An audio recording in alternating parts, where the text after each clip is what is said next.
අයිබෝවන් මේ කොටසනේ දෝන අද අපි අරගෙන ආවේ Battle Through the Heavens එහෙමත් නැත්නම් BTTH වල 189 සහ 190 වෙනි එපිසෝඩ් එකේ පට්ටම රිවිව් එක. 189 කොටසේ ෂුනර් ෂෝයන්ට අවවාද කළා මේ ගිනි අවකාශයට යන්න පුරුවන් ඩූ ෂෙන් ලෙවෙන් එකේ අයට විතරයි කියලා.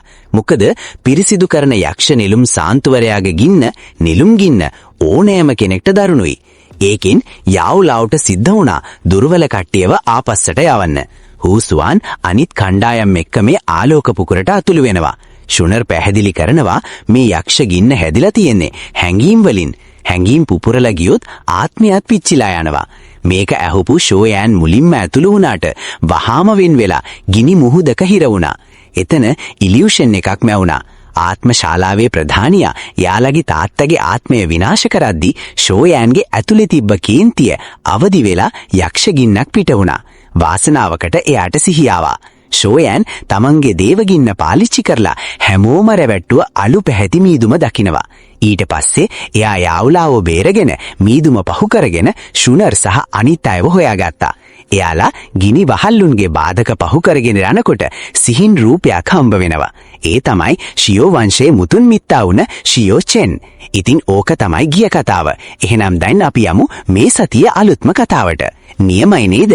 මේ කතාව දිගටම යනකොට එතන මොහොතක නිශ්ශබ්දතාවයක් ඇති වෙනවා. ඊට පස්සේ ෂෝයන් කියනවා මේ යක්ෂ නිලුම් ගින්නට පිරිසිදු කරන යක්ෂ නිලුම් සාන්තුවරයාගේ හැම උරුමයක්ම ලැබිලා තියෙනවා කියලා. ඒක තමයි මේ සිහින දේව මීදුම මෙච්චර දරුණු විදිහට හදන්න පුරුවන් වෙලා තියෙන්නේ. ෂෝයන් පිළිගන්නවා මේ ඉලියුෂන් එක අර පරණ බෝධිසත්ව ගහේ ඉලියුෂන් එකටත් වඩා ඇත්ත වගේ කියලා. හැබැයි කොච්චර ඇත්ත වගේ වුණත් අන්තිමට ඒක ඉලියුෂන් එකක් විතරයි. ෂෝයන් කියනවා එයාලා තවමත් මායාව ඇතුලේ ඉන්නේ කියලා. ඒක ඇහුනම ෂුනර් සහ අනිත් අය පුදුම වෙනවා. සිහින දේව මීදුම හරිම දරුණුයි. ඒකේ තියෙනවා මිලියන ගණනක් මිනිස්සු අවුරුදු ගානකට ඉලියුෂන් එකක හිර කරන්න පුළුවන් බලයක්. ෂෝයන් තව දුරටත් පැහැදිලි කරනවා එයාලා මේ මීදුමේ තව දුරටත් ඇතුළට ගිහින් කියලා. දිගටම ඇතුළට ගියොත් එයාලා මේ ගින්දරේ වහල්ලු බවට පත් වෙලා දිය ගිලෙනවා වගේ වෙනවා. ඒ අතරේ අර මිනිස්යාගේ මූණේ තිබ්බ හිනාව අතුරුදහන් වෙනවා. එයා ෂෝයන් දිහා බලලා අහනවා ෂෝයන් කොහොමද මේ සිහින දේව මීදුම ගැන මෙච්චර දන්නේ කියලා. ෂෝයන් උත්තර දෙන්නේ නැහැ. එයා හිතනවා තමන්ගේ ඔළුවේ තිබ්බ අර අద్භූත ආලෝක පොකුරට ස්තුතියි කියලා. ඒක තමයි යාට මේ ඉඟි දුන්නේ. මේ තත්ත්වේ දිහා බලපු යාවෝලාව අහනවා මේ මායාව කඩන්නේ කොහොමද කියලා. ෂෝයන් පැහැදිලි කරනවා ඉලියුෂන්ම තමයි. එයාලගේ හිත මේ රූපය බල සහිත කෙනෙක් විදිහට හිතුවොත් සුදු සලු ඇඳගත්තු කෙනාගේ බලය කවදාවත් එයාලට පරාද කරන්න බෑ. මොකද ඒ කෙනාගේ බලය තීරණය වෙන්නේ අපේ හිතේ තියෙන බලය අනුව. මේකට ක්ෂණිකව සුදු සලු ඇඳගත්තු මිනිස්යාගේ ලස්සන මූණ වෙනස් වෙනවා. එයා කේන්තියෙන් කෑ ගහලා ෂෝයන්ගේ ඔළුවට උඩින් මතුවෙනවා. ඌ ගින්දර එකතු කරලා හෙල්ලයක් හදලා ෂෝයන්ගේ කණ්ඩායම දිහාවට විසි කරනවා. ඒකේ විනාශකාරී බලය දැකලා හැමෝම බය වෙනවා. මේ ප්‍රහාරය දැකලා ෂෝයන් කෑ ගහනවා. හැමෝටම කියනවා ඩූචි ආරක්ෂාව අතාරින්න කියලා. එයා යාලට කියනවා මේක නිකන් හරියට කිසි වැඩකට නැති බල්ලෙක් වගේ කියලා හිතන්න කියලා. ඒක ඇහුණ ගමම් හැමෝම බය පාලනය කරගෙන ඩූචි බලය අරගෙන ෂෝයන් කෙරෙහි විශ්වාසය තියනවා. ටික වෙලාවකින් ඒ ලොකු ගිනි හෙල්ලය පහළට එනවා. හැබැයි එයාලගේ ඇඟට වදින්න කලින් අතුරුදහන් වෙනවා. සුදු සලුව ඇඳගත්තු මිනිස්යාගේ ලස්සන මූණේ කේන්තියක් පේනවා. ෂෝයන් එයාගේ බලය දුර්වල කරන්න ක්‍රමයක් හොයාගත්ත නිසා එයාගේ ශරීරය මායාවේ ලක්ෂණ පෙන්නනවා. ෂෝයන්ගේ මූණ සීරියස් වෙනවා. ඊට පස්සේ එයා ඇඟිල්ලෙන් තද කරලා සාර ලේ බිඳුවක් පිට කරනවා. ඒකෙන් අමුතුම ලේ සංකේතයක් නිර්මාණය වෙනවා. ඒක තමයි සිහින බිදින මුද්‍රාව. මේ සංකේතය දැකලා සුදු සලුව ඇඳගත්තු මිනිසයා පුදුම වෙනවා. හැබැයි ෂෝයන් ඒ කෙනාව ගණන් ගන්නේ නැතුව ඇඟිල්ලෙන් තද කරලා අර ලේ සංකේතය ඉස්සරහා තියෙන හිස් අවකාශයේ අලවනවා. මුළු අවකාශයම සෙලවිලා පුපුරලා යනවා. එකවරම ෂෝයන්ගේ කණ්ඩායමට කරකැවිල්ලක් දැනෙනවා. ඉක්මනටම යාලා ඇස්සරිනවා. දැන් යාලා ඉන්නේ ක්ෂිතිජය දක්වා විහිදුණු මැග්මා මුහුදක. එයාලා පාවෙන කණු ගැටයක් උඩ හිටගෙන ඉන්නවා. ෂුවනර්ගේ කණ්ඩායම සැනසුම් සුසුම් හෙලනවා. ශාව යනුත් hina වෙලා කියනවා මේ යක්ෂ නෙළුම් ගින්නට ආයේ යාලාව රවට්ටන්න බලයක් නැහැ කියලා. මේ කාලකන්ණි මායාවෙන් බේරුණ එක ගැන එයාට සතුටුයි. අනිත් පැත්තෙන් ෂෝචෙන්ගේ මූණේ ආයෙම සටන්කාමී බවක් පේනවා. ෂෝයන් බය වුණා. හැබැයි එයාගේ ඔළුවේ තිබ්බ අద్භූත ආලෝක කපුකුර උච්චාවචනය වුණා. වහාම ෂෝයන් ෂෝචෙන්ගේ නළලට තද කරලා ආධ්‍යාත්මික බලය වැඩි කරලා తాවකාලික පාලනය හුදකලා කරන නොපෙනෙන සංකේතයක් අඳිනවා. ටික වෙලාවකින් පස්සේ තව ගොඩක් රූප පාවෙන කඳුගටෝඩින් මතුවෙන්න පටන් ගන්නවා. එයාලා තමයි එළියට විසි වුණ අනිත් කණ්ඩායම්. මේක දැකලා යාවලාව නිගමනය කරනවා ෂෝයන් ඉලියුෂන් එක විනාශ කිරීමෙන් දාම ප්‍රතිඵලයක් ඇති කරලා කියලා. ෂෝයන් මැග්මා මුහුද දිහා බලනවා. අඩි 1000ක් කුස මැග්මා කුළුණක් උඩට එසවිලා ඒ උඩින් ලස්සන සුදු සලුව ඇඳගත්තු මිනිසෙක් මතුවෙනවා. එයාලා ඉස්සරහ ඉන්න මේ රූපය තමයි නියම පිරිසුදු කරන යක්ෂ නෙළුම් ගින්න. මේ මිනිස්යාව දැකලා මුළු තැනම එකපාරටම නිශ්ශබ්ද වෙනවා. මේ මැග්මා කුළුණ උඩ ඉන්න සුදු සලුව ඇඳගත්තු මිනිසයා තමයි යක්ෂ නෙළුම් ගින්නේ සැබෑ ස්වරූපය කියලා එයාලා දැනගත්තා. ආත්මශාලාවේ ප්‍රධානියා ඔළුව උස්සනවා. කේන්තියෙන් වගේ එයා පිළිගන්නවා යක්ෂ නෙළුම් ගින්න සිහින දේව මීදුම අයිති කරගන්න කියලා. මොකද එයා ටික වෙලාවකට හිර වෙලා හිටියා. අනිත් පැත්තෙන් යාව වංශයේ ජේෂ්ඨ යාව වංගුයි අවධාරණය කරනවා මේ යක්ෂ ගින්නට නිදහස් වෙන්න දෙන්න බෑ කියලා. මොකද ඒකෙන් මධ්‍යම තැන්නට ලොකු ව්‍යසනයක් ගෙනෙන්න පුළුවන්. යාව වංගුයිගේ කතා ඇහුනට පස්සේ අවට ඉන්න ගොඩක් අය මේ යක්ෂ ගින්දරේ බලය ගැන පිළිගන්නවා. මැග්මා කුළුණ උඩ ඉන්න සුදු සලුව ඇඳගත්තු මිනිසයා යාලව ගණන් ගන්නේ නෑ. ඌගේ ඇස් ෂෝයන් මතටම එල්ල වෙනවා. ඊට පස්සේ ඌ අහනවා ෂෝයන් කොහොමද ඌගේ සිහින දේව මීදුමේ ඉලියුෂන් එක කඩන්නේ කියලා. හැබැයි ෂෝයන් අත්ති ගෑරලා කියනවා ඒක වාසනාවට උන්න දෙයක් කියලා.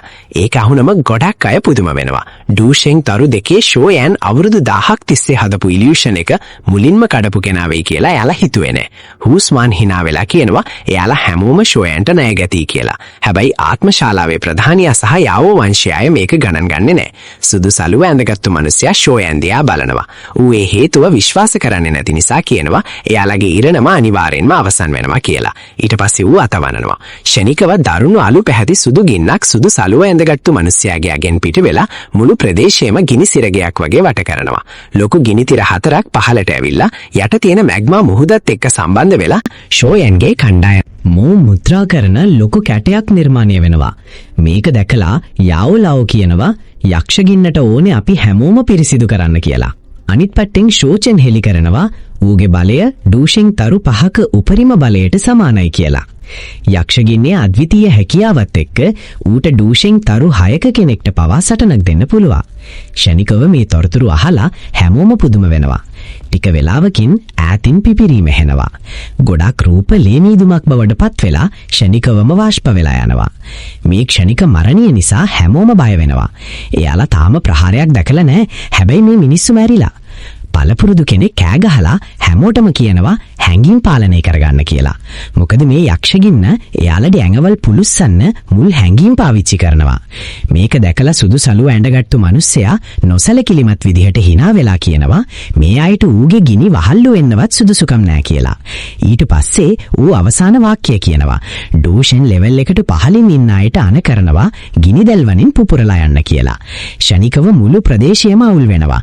ඩූසු නෙලයිට් ලාගෙන් 80%කට වඩා ෂණිකව පුපුරලා යනවා. ෂෝයන්ගේ කණ්ඩායම පුබුම වෙනවා භාගයක් මිනිස්සු අතුරුදහන් වෙලා තියෙනවා දැකලා. සුදු සලුව ඇඳගත්තු මිනිස්සයා සතුටෙන් hina වෙලා අහස හිස් වෙලා තියෙනවා දැකලා අතවනනවා. මැග්මා කුළුණු 10ක් උඩට යනවා. ගිනි සන්නාහ ඇඳගත්තු රූප 10ක් ඌ වටේ මතුවෙනවා. ඒ හැමෝම ඩූෂෙන් ලෙවල් එකේ ගිනි සාන්තවරු. ශක්තිමත්ම ගිනි සාන්තවරුන්ට ඩූෂෙන් තරු 3ක උසස් බලයක් තියෙනවා. මේ පෙළ ගැස්ම දැකලා ආත්මශාලාවේ ප්‍රධානියා ඇතුළු හැමෝම පුදුම වෙනවා. ඊට පස්සේ යා යෝජනා කරනවා හැමෝම එකතු වෙලා වැඩ කරමු කියලා. ආත්මශාලාවේ ප්‍රධානියා මුලින්ම ෂෝයන්ගේ කණ්ඩායම දිහා බලනවා. ෂීයන් සහ ගුණාන් හයි හරිම ශක්තිමත් කියලා යා තේරුම් ගන්නවා. එයාලා සහයෝගය දෙන්න අකමැති වුණොත් මේක කරදරයක් වෙයි. ආත්මශාලාවේ ප්‍රධානියා කියනවා තිබ්බ වෛරය මොකක් වුණත් මේ වතාවේ යක්ෂ නෙළුම්ගින්න පරාද කරන්න යාලක සිද්ධ වෙනවා කියලා. ආත්මශාලාවේ කීර්තිනාමය මතක තියාගන්න අනිත් එලයිට්ලා නිශ්ශබ්ද වෙනවා.